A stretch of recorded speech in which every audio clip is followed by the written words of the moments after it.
بسم اللہ الرحمن الرحیم۔ السلام علیکم معزز طلبہ کرام، آپ سب کیسے ہیں؟ آج ہم نور الانوار کے سبق نمبر 215 کو پڑھیں گے۔ آج کے ہمارے سبق کا عنوان ہے نص کا حکم۔ آج کے ہمارے سبق کی عبارت وحکمہ سے شروع ہوتی ہے۔ آپ کے علم میں ہے کہ گزشتہ سبق میں ہم نے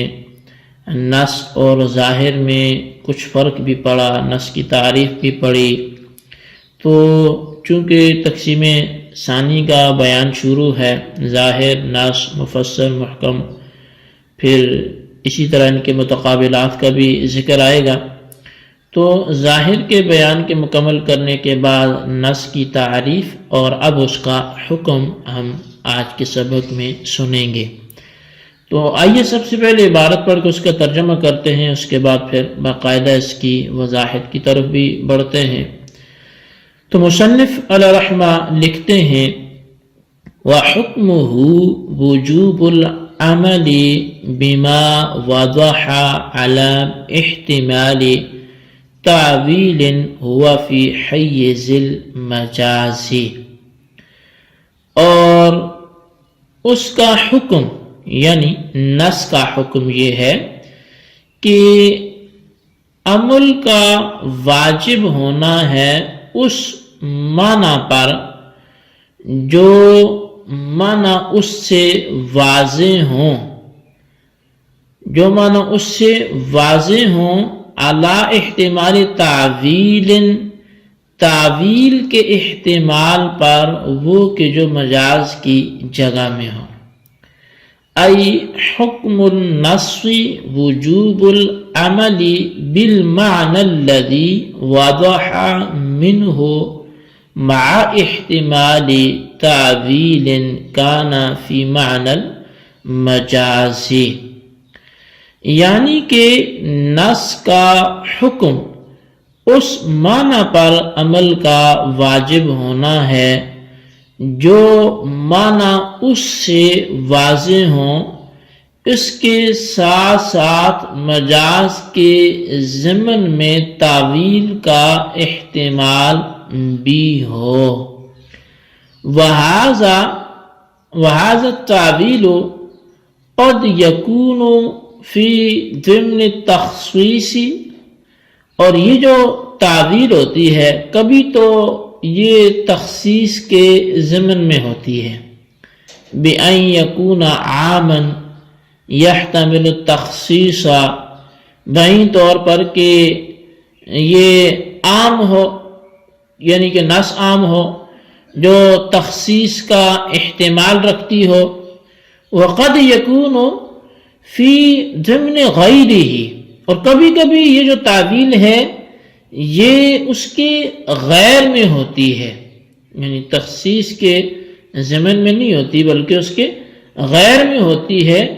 بِأَن يَكُونَ حَقِيقَةً تَحْتَمِلُ الْمَجَازَ، بہی طور پر کہ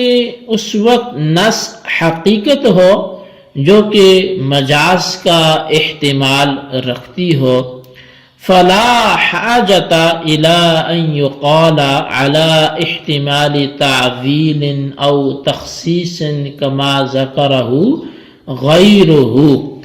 تو بس اب یہ کہنے کی ضرورت نہیں ہے على احتمال تعویل او تخصیص، کہ تعویل یا تخصیص کے احتمال پر یہ کہنے کی ضرورت نہیں ہے، جیسا کہ ماتن کے علاوہ دیگر مصنفین نے اس طرح کی بات کہی ہے۔ وَلَمَّا احْتَمَلَ هَذَا الْاحْتِمَالَ النَّصُّ كَانَ الظَّاهِرُ الَّذِي هُوَ دُونَهُ أَوْلَى بِأَن يَحْتَمِلَهُ، وَلَكِنَّ مِثْلَ هَذِهِ الْاحْتِمَالَاتِ لا تضر بالقطعیت، فرمایا کہ جب نص یہ احتمال رکھتی ہے تو ظاہر جو اس سے نیچے کے مرتبے میں ہے، اس سے کم رتبہ اس کا، وہ بدرجہ اولا اس کا احتمال رکھے گا، لیکن اس طرح کے احتمالات وہ قطعی ہونے کے لیے مضر نہیں ہیں، نقصان دہ نہیں ہیں۔ جی طلبہ کرام، یہ ہمارے آج کے سبق کی عبارت اور اس کا ترجمہ تھا جو آپ نے سماعت کیا۔ تو آئیے اب اس کی وضاحت کی طرف بڑھتے ہیں۔ در حقیقت مصنف منار نے نص کی تعریف کا بیان تو کر لیا، تو اب یہاں سے وہ نص کا حکم بیان فرما رہے ہیں، اور فرماتے ہیں کہ نص کا حکم یہ ہے کہ جو معنی نص سے واضح ہوں ان پر عمل کرنا واجب ہے، لیکن مجاز کے ضمن میں تعویل کا احتمال باقی رہے گا۔ مطلب یہ ہے کہ نص سے جو معنی ثابت اور واضح ہوتے ہیں ان پر عمل کرنا واجب ہوتا ہے، مگر اس میں تعویل کا احتمال باقی رہتا ہے، اس طور پر کہ نص اگر عام ہو تو وہ تخصیص کا احتمال رکھتی ہے، اور اگر نص خاص ہو تو اس میں مجاز کا احتمال ہوتا ہے۔ تو اب یہاں پر مصنف علیہ الرحمہ نے وَهَذَا التَّأْوِيلُ قَدْ يَكُونُ سے ایک سوال اور جواب کی طرف اشارہ کیا ہے، اور وہ سوال یہاں پر کیا ہوتا ہے؟ وہ یہ ہوتا ہے کہ نص اگر عام ہو تو اس میں تخصیص کا احتمال ہوتا ہے، اور اگر غیر عام ہو یعنی نص اگر خاص ہو تو اس میں تعویل یعنی مجاز کا احتمال ہوتا ہے، جیسا کہ یہ بات ذکر کر دی گئی ہے۔ تو پس جب یہ دونوں احتمال موجود ہیں تو مصنف منار کو پھر تو یوں کہنا چاہیے تھا علی احتمال تعویل او تخصیص، کہ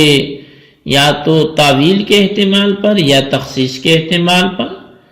پس جب یہ دونوں احتمال موجود ہیں تو پھر تو مصنف کو یوں ہی کہنا چاہیے تھا۔ تو جیسا کہ اگر ہم دیکھیں تو دوسرے مصنفین نے جو اصول فقہ کے مصنفین ہیں انہوں نے ایسا کہا بھی ہے، اسی طرح ذکر کیا ہے، یعنی لفظ تعویل کے بعد لفظ تخصیص بھی ذکر کرنا چاہیے تھا، جو دیگر مصنفین نے کیا ہے، جبکہ صاحب منار نے یہاں پر اس کا ذکر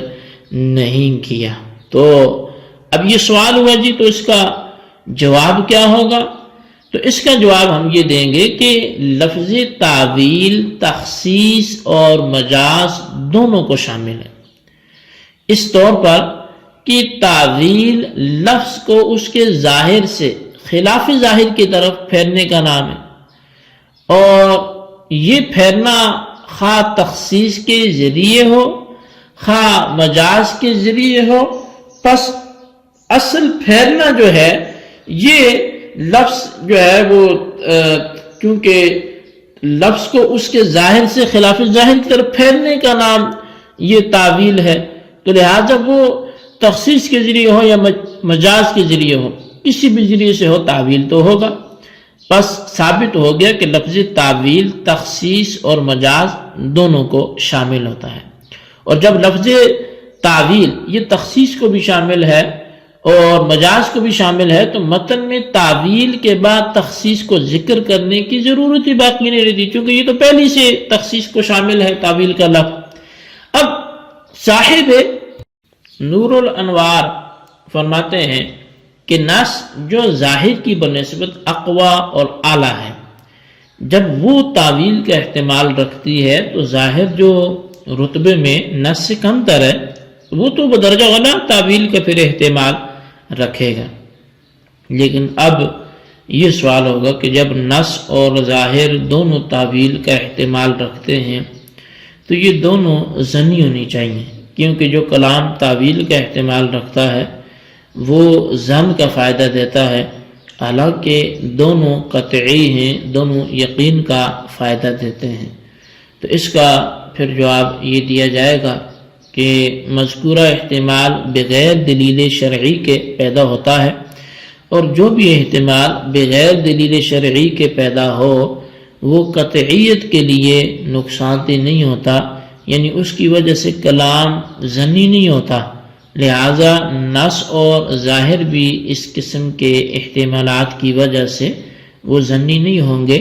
بلکہ حسب سابق قطعی اور مفید یقین ہی رہیں گے۔